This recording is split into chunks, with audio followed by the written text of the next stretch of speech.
संपूर्ण शांती कुठे नांदते ह्याचं उत्तर भगवान श्रीकृष्णांनी एकनाथी भागवत ग्रंथामध्ये अध्याय नंबर 5 ओवी नंबर 250 मध्ये दिलेली आहे. देव म्हणतात, धर्म तेथे शुद्ध ज्ञान, धर्म तेथे शुद्ध ज्ञान, ज्ञान तेथे विज्ञान, ज्ञान तेथ विज्ञान, विज्ञान तेथे समाधान, विज्ञान तेथ समाधान, शांती संपूर्ण नांदे तेथे. शांती संपूर्ण नांदे तेथे.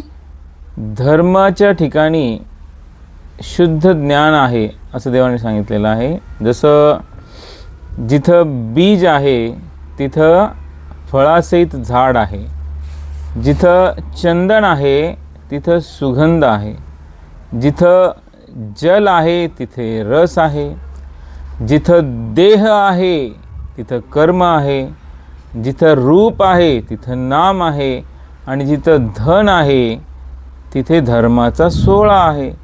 आणि अशा ज्या धर्माचं आचरण जर कोणी केलं तर तिथं शुद्ध ज्ञान प्रगट होतं, म्हणजेच ब्रह्मज्ञान प्रगट होतं.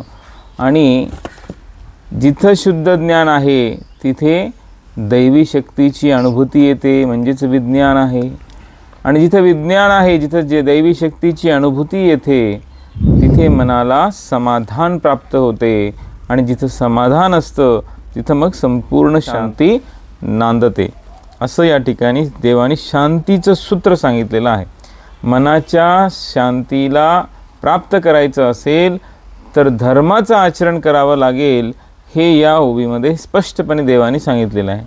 म्हणून जगद्गुरू जनार्दन स्वामीसुद्धा नेहमी म्हणतात, जगद्गुरू जनार्दन स्वामीसुद्धा प्रवचनामध्ये सांगतात, धर्म करा धर्म करा, धर्म करा धर्म करा, धर्म करा धर्म करा, धर्म करा धर्म करा, त्याने देव येतील घरा, त्याने देव येतील घरा, त्याने देव येतील घरा, त्याने देव येतील घरा. धर्म पांडवांनी केला, धर्म पांडवांनी केला, अंगी देव राबविला, अंगी देव राबविला, अंगी देव राबविला, अंगी देव राबविला. धर्मविन नाही गती, धर्मविन नाही गती, धर्मजीवाचा संगती, धर्मजीवाचा संगती,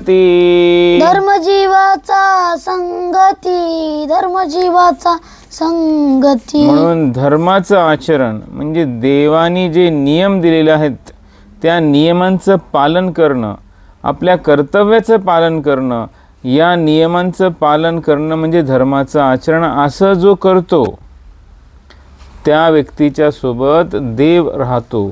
कारण पांडवांनी धर्माचं आचरण केलं म्हणून देवानी त्या ठिकाणी पत्रवाळ्या उचलल्या, त्यांचे घोडे धुतले आणि सारथ्यसुद्धा केलं. अशी देवानी ज्यांची सेवा केली, का केली? कारण ते धर्माचं आचरण करत होते. म्हणून धर्म जगा धर्म करा, त्यांनी देव येतील घरा. बाबाजी म्हणतात की असं धर्माचं आचरण केलं तर आपल्या घरामध्ये देवांचं आगमन होईल, आपल्या पोटी देवासारखी संतती जन्माला येईल, असं बाबाजी सांगत आहे. कारण धर्माविना नाही गती म्हणलेले, धर्मच केवळ आपला जीवाचा संगती म्हणलेला आहे. धर्मच आपल्याला चांगल्या गतीला घेऊन जाईल, धर्माचं आचरणच आपल्याला परम शांती देईल, असं देवसुद्धा या ठिकाणी सांगत आहेत.